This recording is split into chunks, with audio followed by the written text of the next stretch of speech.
यो सरकार पूर्णतया असफल होइन। यो मैले आग्रह पूर्वाग्रह राखेर मैले भनिराखेको छैन, किनभने एउटा काठमाडौँ महानगरको मुटुमा बालुवाटारमा बस्ने, बालुवाटार एरियामा बस्ने एउटा सभ्रान्त मतदाता जसलाई राज्यबाट केही पनि लिनु छैन होइन, उसका जीवनका लागि कुनै भरथेक राज्यको चाहिँदैन, त्यो मतदातालाई सोध्नुहोस् र एउटा सीमान्तमा रहेको गरिब मतदातालाई सोध्नुहोस् अथवा एउटा गाडीमा काम गरिराखेका मजदुरलाई सोध्नुहोस् यो सरकारको बारेमा।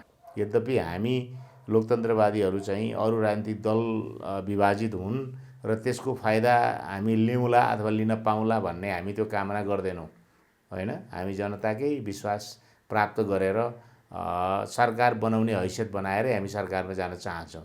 तर विशेष राजनीतिक परिस्थिति सिर्जना भयो, अहिलेको राजनीतिक दल विभाजित भयो र त्यो बेलामा चाहिँ नेपाली कांग्रेस बिना सरकार नबन्ने भयो भने चाहिँ नेपाली कांग्रेसले सरकारको नेतृत्व मात्रै गर्छ, किनभने विपक्षी दल भनेको सरकारमा जान चाहिँ पर्खिराखेको वैकल्पिक शक्ति हो मुख्य विपक्षी दल भनेको। त्यसैले उसले चाहिँ सत्तारूढ दल विभाजन भएर विभाजित एउटा घटकको चाहिँ सँगको चाहिँ समीकरणमा चाहिँ सरकारमा कहिले पनि जाँदैन। केही विवेचनाहरू होइन ओलीजीको पक्षबाट केही होलान् र म अघि भन्दै थिएँ यदि भोलि विभाजन भयो भने र विशेष परिस्थिति सिर्जना भइसकेपछि नेपाली कांग्रेसले नेतृत्व गर्ने हो, दुई घटक मध्ये एउटा घटकलाई लिएर नेतृत्व गर्ने हो। कम्युनिस्ट पार्टी विभाजित भयो भने हाम्रो पहिलो प्रायोरिटी सरकार हुँदैन, पहिलो प्रायोरिटी आम चुनाव हुन्छ र अब अर्को चाहिँ विकल्पमा जाने 2 वर्ष चाहिँ अवधि चाहिँ यो संसदलाई पुरा हुन दिने, किनभने अहिले कोरोनाले गर्दाखेरि कोभिड-19ले गर्दाखेरि राज्यको कोष चाहिँ धेरै खर्च भएको छ, मुलुकको ढुकुटी चाहिँ नि मजबुत छैन, त्यसैले अहिले फेरि अरबौं रुपियाँ निर्वाचनमा किन खर्च गर्ने भन्ने विकल्पतिर सोच्ने हो भने चाहिँ सरकारमा जाने, तर सरकारको नेतृत्व गरेर जाने। कम्युनिस्ट पार्टीको एउटा घटकको नेतृत्वमा नेपाली कांग्रेस सरकारमा जाँदैन। परियोजना उपयुक्त छ, अमेरिकाको सहयोग हामीले अस्वीकार गर्नुपर्ने कुनै कारण छैन, हामी गरिब छौँ होइन, हाम्रो ढुकुटी कमजोर छ। संसारभरिका दात्री निकायको दात्री राष्ट्रका सहयोग अमेरिकाको मात्रै होइन, भारतले दिएको सहयोग, चीनले दिएको सहयोग, संसारका ठुला छिमेकी शक्तिशाली धनी राष्ट्रहरू होइन, दात्री निकायहरू, वर्ल्ड ब्याङ्कको ऋण हामीले लिएका छौँ, एडिबीको ऋण हामीले लिएका छौँ, आइएमएफदेखि लिएर संसारभरिका चाहिँ दात्री निकायको ऋण हामी स्वीकार गर्छौँ, किनभने हामीलाई चाहिएको छ, पैसा चाहिएको छ। यसमा ऋण लिने बित्तिकै त्यसको पक्षधरता, त्यसको पक्षमा उभिने भन्ने कुरा हुँदैन। हाम्रो स्वतन्त्रता, हाम्रो सार्वभौमसत्ता, हाम्रो चाहिँ स्वाधीनतालाई हामी चाहिँ कहीँ पनि कतै पनि कुनै कारणले तलमाथि हुन दिँदैनौँ। त्यसो भएको हुनाले यो विषयमा सडकमा उठेका कुराहरू, जनमानसले उठाएका कुराहरूमा के समस्या छ भने सरकारले हो त्यो क्लियर गर्ने काम होइन। हामी यसको विपक्षमा छैनौँ। नेपाली कांग्रेस सरकार किन नाटक गरिराखेको छ हामी बुझ्दैनौँ। एउटा पक्ष एमसीसीको पक्षमा छौँ भन्छ होइन, एमसीसीको किन पक्षमा छौँ भन्दैन, पक्षमा छौँ भन्छ। अर्को पक्ष चाहिँ अब झलनाथ खनालदेखि लिएर कहिलेकाहीँ माधव नेपालको पनि सुनिन्छ कुरा। अब भीम रावल त चाहिँ विरुद्धको एउटा चाहिँ प्रवक्तै हुनुहुन्छ, एडभोकेसी गरिराख्नु भएको छ, हुँदैन, ल्याउनु हुँदैन, सार्वभौम सत्ता खतरामा पर्छ, यहाँ चाहिँ सारा आइपिएसको अङ्ग हो भन्दै हुनुहुन्छ होइन। यो उहाँहरूको घरेलु जुन मामला छ, कारण के हो हामी बुझ्दैनौँ होइन।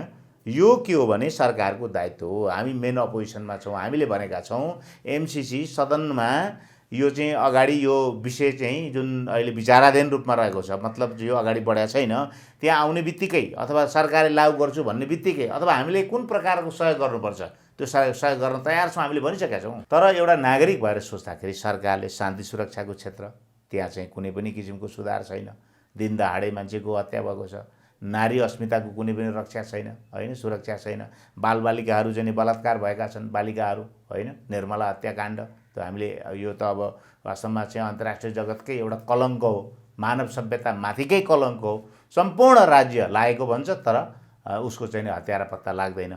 भनेपछि चाहिँ तपाईँको सुन काण्डदेखि लिएर 33 किलो सुन प्रकरणदेखि लिएर होली वाइन प्रकरणदेखि लिएर विश्वविद्यालयको उपकुलपतिलाई चाहिँ एयरपोर्टबाट ल्याएर चाहिँ बालुवाटारमा कैद गरेर राख्ने, कस्टडीमा राख्ने, बालुवाटारलाई नै हिरासत बनाउने, हेर्नुहोस् प्रधानमन्त्री कार्यालयलाई हिरासत बनाइयो। र अर्को कुरा के भन्छ तपाईँको ट्रमा सेन्टरको वीर अस्पतालको ट्रमा सेन्टरको चाहिँ डाइरेक्टरलाई बोलाएर चाहिँ नि गृहमन्त्रीले आफ्नो कार्यकर्ताले चाहे अनुसारको एउटा चाहिँ सिफारिस गर, प्रेस्क्रिप्सन बनाइदेऊ, प्रेस्क्राइब गर भनेर चाहिँ गृहमन्त्रीले चाहिँ दबाब दिने। अधिकांश नेपाली जनताको चाहना अनुसार नेपालमा राजतन्त्र नै आवश्यक रहेछ भन्ने कुरा नेपाली जनताले महसुस गरे भने राजा नआउने भन्ने कुरो हुँदैन। राजा संवैधानिक सीमामा बस्दैन भने राजतन्त्र प्रजातन्त्रको अपरिहार्य तत्त्व होइन। त्यसैले राजतन्त्र हामीले फाल्यौँ। समाजको आवाज.com नेपाली काङ्ग्रेसका केन्द्रीय सदस्य गुरुराज घिमिरे सरलाई हाम्रो च्यानलमा स्वागत छ। हस्, धन्यवाद। अब तपाईँसँग आज म विशेष गरेर काङ्ग्रेसकै होइन कुराहरू विशेष गरेर सोध्छु। सुरुमातमा चाहिँ अब यो काङ्ग्रेस सरकारमा जान तम तयार भएकै हो भन्ने कुराहरू पनि जोडेर आएको छ होइन, के हो तयारै हो? अब नेपाली कङ्ग्रेस सरकारमा जाने कुरा सोच्दैन अहिले बिल्कुलै होइन। यथास्थितिमा जस्तो 74 सालको संसदीय निर्वाचनमा हामीलाई नेपाली जनताले जुन स्थानमा राखेको छ, कम्तीमा 5 वर्षका लागि चाहिँ मेन अपोजिसनको रूपमा मुख्य प्रतिपक्षी दलको रूपमा काम गर्ने र मुख्य प्रतिपक्षी दलको भूमिका निर्वाह गर्ने भनेर हामीले जनमत प्राप्त गऱ्यौँ। हाम्रो यो अवधि चाहिँ सरकारका कामहरूलाई हेर्ने र गुण र दोषको आधारमा समर्थन र चाहिँ विरोध गर्ने अथवा चाहिँ सचेत गराउने, सरकारलाई दबाब दिने, त्यही भूमिका हो। र यो 5 वर्ष हामी सरकारमा जान सोच्दैनौँ। अब रह्यो सरकारमा जाने परिस्थिति कसरी आउन सक्छ भने एउटा चाहिँ अहिलेको राजनीतिक परिस्थितिलाई विवेचना गर्दा त्यसमा पनि सरकारमा टाँसिने होइन, एउटा विशेष राजनीतिक परिस्थिति सिर्जना भयो। अहिलेको सत्तारूढ दलमा विभाजन आयो। यद्यपि हामी लोकतन्त्रवादीहरू चाहिँ अरू राजनीतिक दल विभाजित हुन् र त्यसको फाइदा हामी लिउँला अथवा लिन पाउँला भन्ने हामी त्यो कामना गर्दैनौँ होइन। हामी जनताकै विश्वास प्राप्त गरेर सरकार बनाउने हैसियत बनाएरै हामी सरकारमा जान चाहन्छौँ।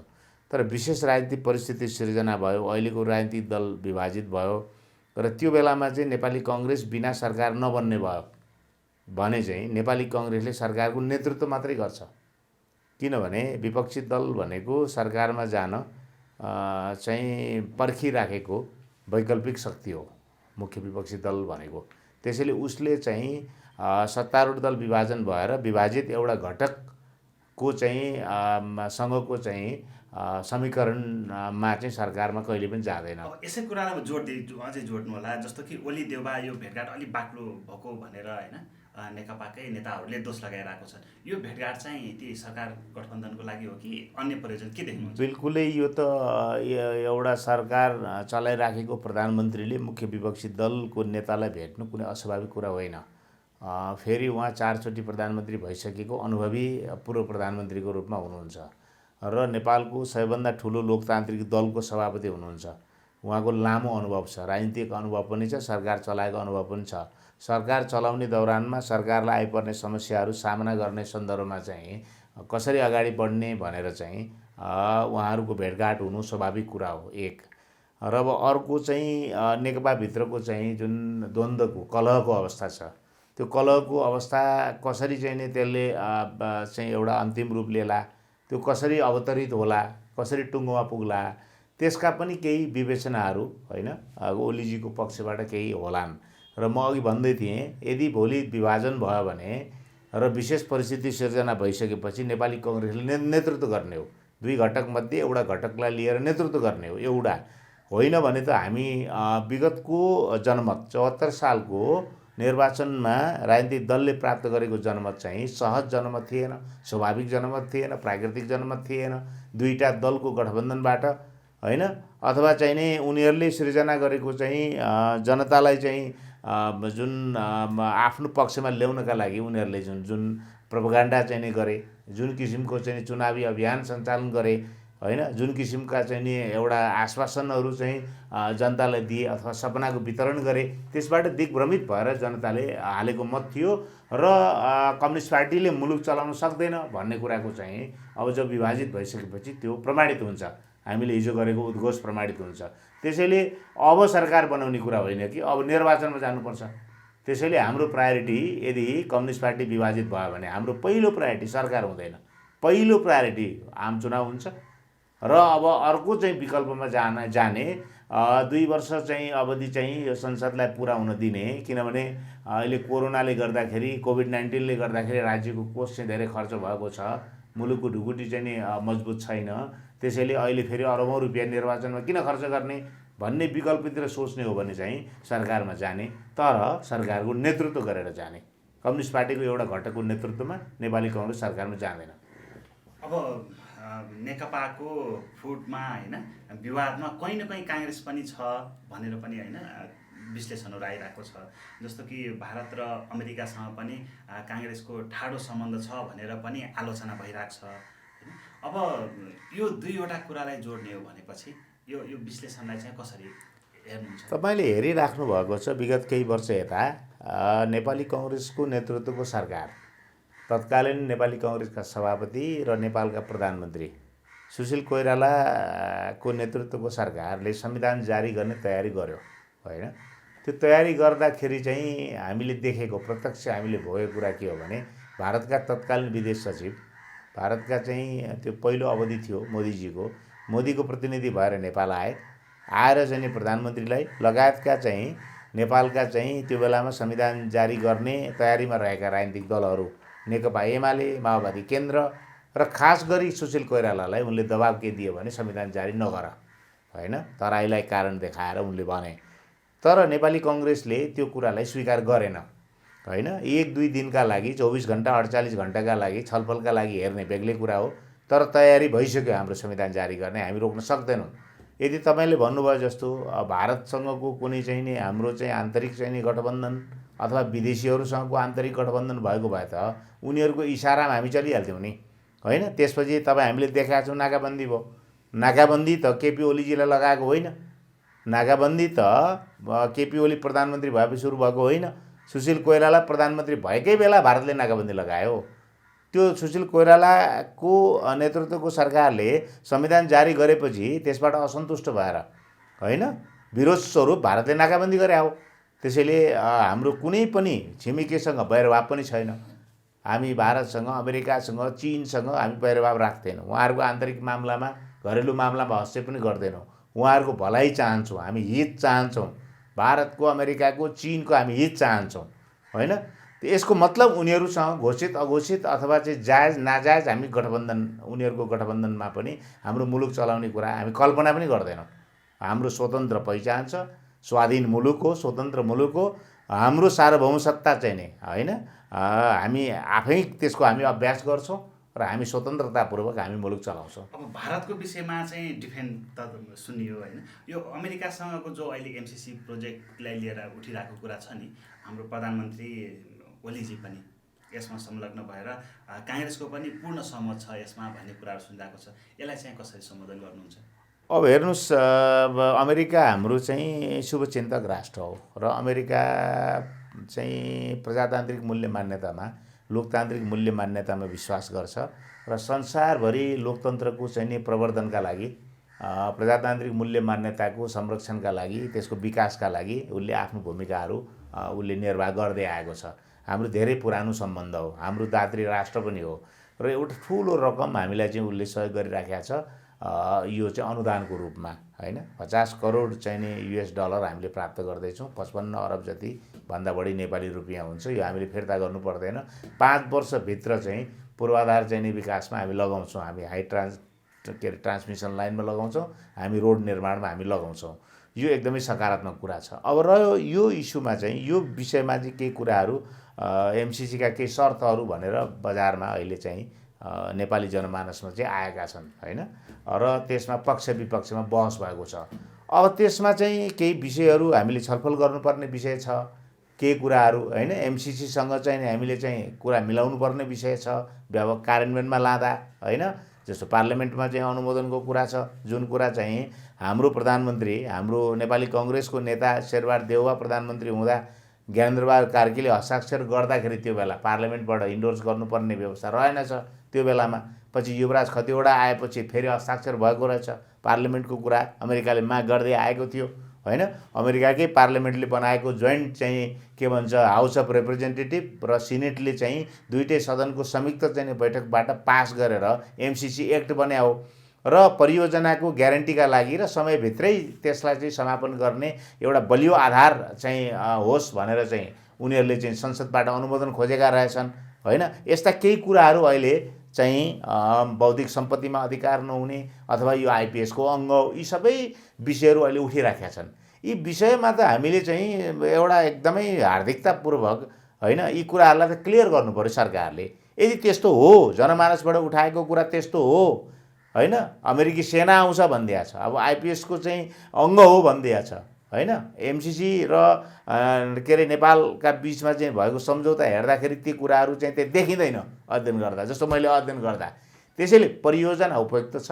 अमेरिकाको सहयोग हामीले अस्वीकार गर्नुपर्ने कुनै कारण छैन। हामी गरिब छौँ होइन, हाम्रो ढुकुटी कमजोर छ। संसारभरिका दात्री निकायको, दात्री राष्ट्रका सहयोग, अमेरिकाको मात्रै होइन, भारतले दिएको सहयोग, चीनले दिएको सहयोग, संसारका ठुला छिमेकी शक्तिशाली धनी राष्ट्रहरू होइन, दात्री निकायहरू, वर्ल्ड ब्याङ्कको ऋण हामीले लिएका छौँ, एडिबीको ऋण हामीले लिएका छौँ, आइएमएफदेखि लिएर संसारभरिका चाहिँ दात्री निकायको ऋण हामी स्वीकार गर्छौँ, किनभने हामीलाई चाहिएको छ, पैसा चाहिएको छ।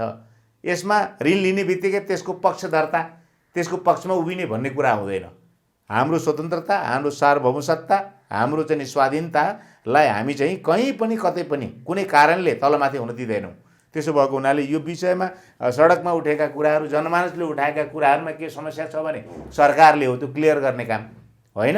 हामी यसको विपक्षमा छैनौँ। नेपाली कङ्ग्रेस, चीन आफैले भनिसकेको छ। यहाँ के छ बाहिर हल्ला खल्ला के छ बाहिर भने अब भारत भन्न सक्दैन, तर चाहँदैन। चीनले चाहिँ धेरै नेताहरूलाई चाहिँ यो चाहिँ एमसिसी ल्याउनु हुँदैन भनेको छ। तर हामीले बुझ्ने त के हो भने चीनबाट के विज्ञप्ति आयो बाहिर, चीनले होइन नेपालले चाहिँ सहयोग लिन सक्छ होइन, जहाँबाट पनि लिन सक्छ भनेको छ चीनले। अब बिपी कोइरालाकै बेलाको कुरा गर्दाखेरि बिपी कोइराला र चाउएनलाईसँगको कुरा हुँदा संवाद हामी सम्झिन्छौँ होइन, पढेका हौँ हामीले। माओ सेतुङ र बिपी कोइरालाको चाहिँ नि संवाद हामीले पढेका हौँ।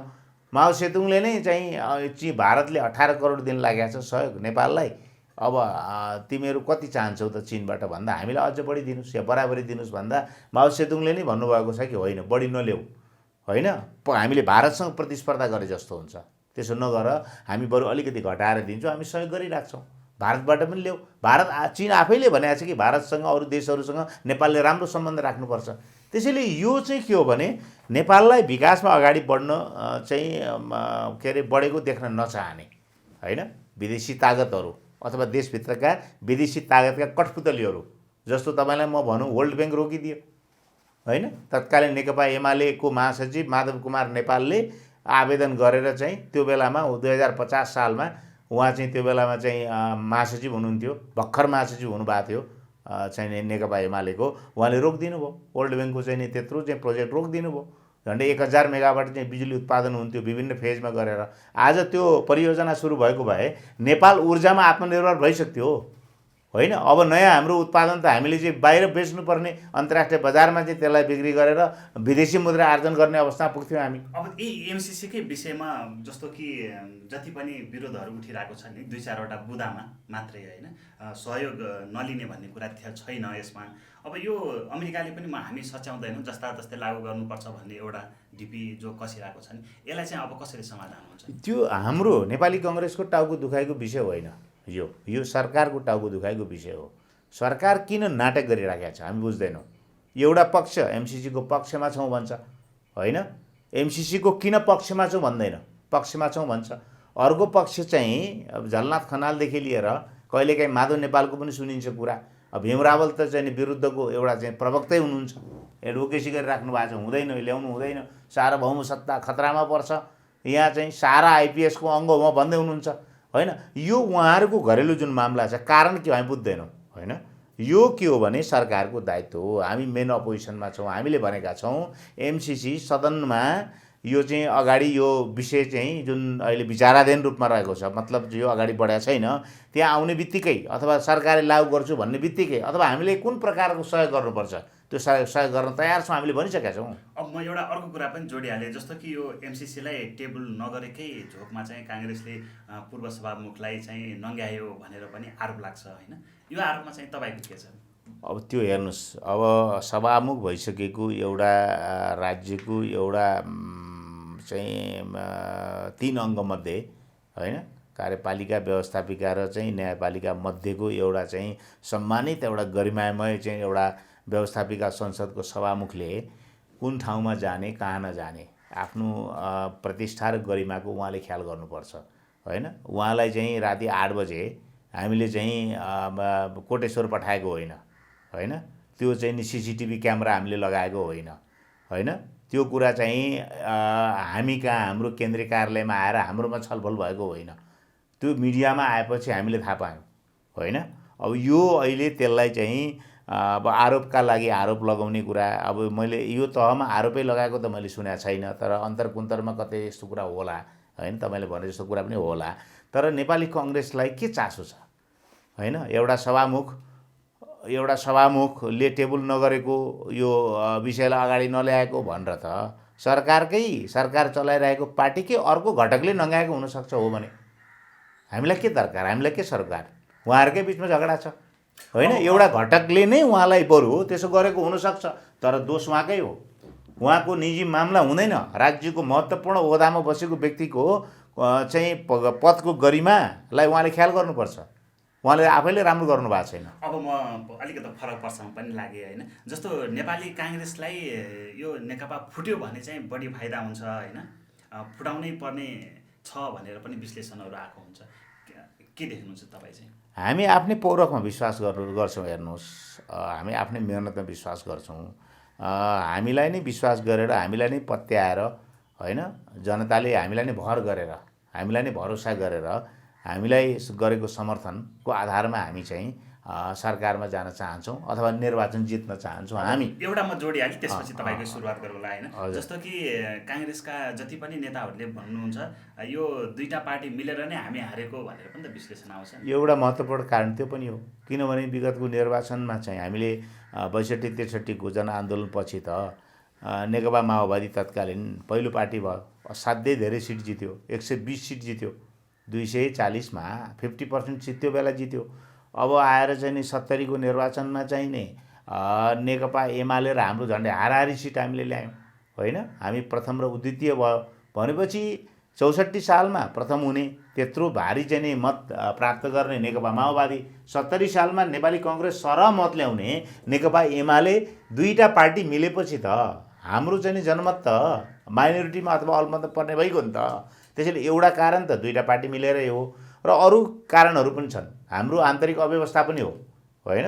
हाम्रो त्यतातिर एकछिन पछि जाउँला होइन। यो दुईटा पार्टी फुट्नै पर्छ भन्ने चाहना चाहिँ काङ्ग्रेसमा कति हुन्छ होइन। अब मनमनै कामना कसले गरेछ थाहा छैन होइन। अब हामी त्यतातिर धेरै हाम्रो ध्यान पनि छैन। कामना त ठुलो पार्टी फुटेपछि अर्को चाहिँ निकटतम प्रतिद्वन्द्वीलाई त फाइदा भइहाल्छ नि त, राजनीति हो नि। प्रतिपक्षले सत्तारूढ पार्टी फुट्दै नफुटोस्, सत्तारूढ पार्टी बलियो होस्, सत्तारूढ पार्टीको सङ्गठन मजबुत होस्, सरकार लोकप्रिय होस् होइन, जनताको विश्वास जितोस् भनेर कामना गर्छ र धुप हालेर बस्छ होइन, मन्दिरमा गएर पूजा अर्चना गर्छ र गर्दैन। हामी नेकपा नफुटोस् भनेर पूजा अर्चना हामी गर्दैनौँ, धुप हालेर हामी बसेका छैनौँ। तर नेकपा फुट्नै पर्छ, यो फुटे हामीलाई फाइदा हुन्थ्यो पनि हामी भन्दैनौँ। कुरा के हो भने हाम्रो शुभेच्छा छ, पार्टी सग्लो पार्टी चलाउनुहोस्, हामी प्रतिस्पर्धा गर्छौँ, हामीलाई पनि त च्यालेन्ज रहन्छ नि त। त्यो पार्टी एक डिक्का भइराख्दा हामीले बढी काम गर्नुपर्छ, मेहनत गर्नुपर्छ, जनताको विश्वास जित्न हामी त्यही चाहन्छौँ। अब फुट्छ भने हाम्रो टाउको दुखाएको कुरा पनि होइन, त्यसबाट हामीलाई फाइदा हुन्छ, स्वाभाविक कुरा छ। अब यो आफ्नै पार्टी होइन, नेपाली काङ्ग्रेसको विषयलाई जोड्नुहोस् न। जस्तो कि यो पार्टीमा यति होइन किन यति ठुलो हार भयो होइन, त्यो विश्लेषण तपाईँको चाहिँ के हुन्छ? होइन, त्यो विश्लेषण त दुईटा पार्टी एक भए होइन, तत्कालीन नेकपा एमाले र माओवादी केन्द्रको एकता अथवा उनीहरू दुईटा पार्टीको बिचको गठबन्धन नै हो होइन। अझ चाहिँ कस्तो गठबन्धन भयो भने चाहिँ सिटको तालमेल गर्नुभयो उहाँहरूले र चाहिँ चुनाव चिन्ह पनि मतपत्रमा चाहिँ राखिएन होइन। माओवादी केन्द्रका उम्मेदवार भएका ठाउँमा त्यो ब्यालेट पेपर जुन आयो, मतदाताले त्यहाँ सूर्य चिन्ह देखेनन्, हँसिया हथौडा देखे। अब तत्कालीन नेकपा एमाले पक्षको जुन भागभण्डा थियो त्यहाँ उहाँहरूको उम्मेदवार भएको ठाउँमा हँसिया हथौडा देखेनन्।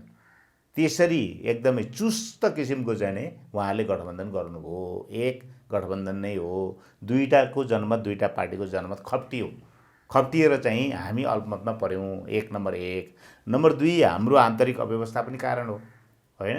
हामीले चाहिँ हामी सरकारमा थियौँ, संविधान जारी गरेको पार्टी, दुईटा पार्टी मिल्दा घाटा चाहिँ हुन्छ, तर हामी यति धेरै चाहिँ सिट गुमाउनुपर्छ भन्ने हामीले अनुमान गर्न सकेनौँ र टिकट वितरण गर्दा पनि हामीले चाहिँ नि सही ढङ्गले टिकट वितरण गर्न सकेनौँ होइन। तलबाट आएका सिफारिसहरू अथवा चाहिँ नि पार्टीले गरेको अध्ययनका आधारमा लोकप्रिय उम्मेदवारलाई होइन, सही उम्मेदवारलाई, जनताले रुचाएका उम्मेदवारलाई, कार्यकर्ताले रुचाएका उम्मेदवारलाई हामीले उम्मेदवार बनाउन सकेनौँ। व्यक्तिलाई, कार्यकर्ताले, जनताले रुचाएका पार्टीका नेताहरूलाई हामीले उम्मेदवार बनाउन सकेनौँ ती व्यक्तिहरूलाई होइन।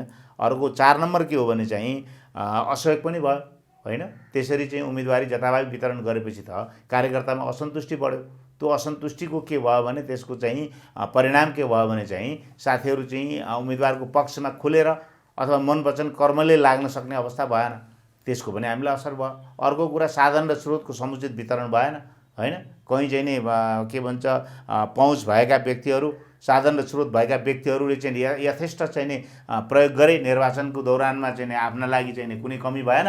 तर साधन र स्रोत नभएका व्यक्तिहरूका लागि हामीले भरथेक गर्ने जुटाउने काम पनि पार्टी तहबाट, केन्द्रीय तहबाट हामीले गर्न सकेनौँ। र मुद्दाहरू, उनीहरूले जुन मुद्दाहरू उठाए राजनीतिक स्थिरताका लागि भने 2टा पार्टी गठबन्धन भएको छ, हामी 2/3 बहुमत जित्छौँ, हामीले 50 वर्ष देश चलाउँछौँ। 2टा पार्टी खप्टिएपछि होइन र उम्मेदवारको समेत क्षेत्रमा तालमेल 165 क्षेत्रमा गरेपछि त मनोवैज्ञानिक असर त परिहाल्यो नि मतदातामा। त्यसैले यी विभिन्न कारणहरूले गर्दाखेरि चाहिँ नि हामीले चाहिँ हार्नु पर्यो हो। अब तपाईँहरूको केही समयपछि होइन, अब झन्डै 2-2.5 वर्षको समय छ। अब आउने चुनावमा चाहिँ अनुमान कस्तो छ यो पार्टीको, अहिलेको सरकारको होइन सबै कार्यशैली हेरेर कस्तो मनोविज्ञान बन्यो हेर्नुहोस्। अब काङ्ग्रेसको चाहिँ यो सरकार पूर्णतया असफल होइन। यो मैले पूर्वाग्रह राखेर मैले भनिराखेको छैन। किनभने एउटा काठमाडौँ महानगरको मुटुमा बालुवाटार एरियामा बस्ने एउटा सम्भ्रान्त मतदाता जसलाई राज्यबाट केही पनि लिनु छैन होइन, उसका जीवनका लागि कुनै भरथेक राज्यको चाहिँदैन, त्यो मतदातालाई सोध्नुहोस्। र एउटा सीमान्तमा रहेको गरिब मतदातालाई सोध्नुहोस् अथवा एउटा गाडीमा काम गरिराखेका मजदुरलाई सोध्नुहोस् यो सरकारको बारेमा। यो मैले भन्दा एउटा पार्टीगत पूर्वाग्रह राखेर बोल्यो भन्ने आरोप मलाई लाग्न सक्छ। त्यसरी मान्छेहरूले हेर्न सक्छन्, बुझ्न सक्छन्। तर एउटा नागरिक भएर सोच्दाखेरि सरकारले शान्ति सुरक्षाको क्षेत्र, त्यहाँ चाहिँ कुनै पनि किसिमको सुधार छैन। दिनदहाडे मान्छेको हत्या भएको छ, नारी अस्मिताको कुनै पनि रक्षा छैन होइन, सुरक्षा छैन। बालबालिकाहरू चाहिँ बलात्कार भएका छन्, बालिकाहरू होइन, निर्मला हत्याकाण्ड। त हामीले यो त अब वास्तवमा चाहिँ अन्तर्राष्ट्रिय जगतकै एउटा कलङ्क हो, मानव सभ्यता माथिकै कलङ्क हो। सम्पूर्ण राज्य लागेको भन्छ तर उसको चाहिँ हत्यारा पत्ता लाग्दैन। भनेपछि चाहिँ तपाईँको सुन काण्डदेखि लिएर 33 किलो सुन प्रकरणदेखि लिएर होली वाइन प्रकरणदेखि लिएर विश्वविद्यालयको उपकुलपतिलाई चाहिँ एयरपोर्टबाट ल्याएर चाहिँ बालुवाटारमा कैद गरेर राख्ने, कस्टडीमा राख्ने, बालुवाटारलाई नै हिरासत बनाउने।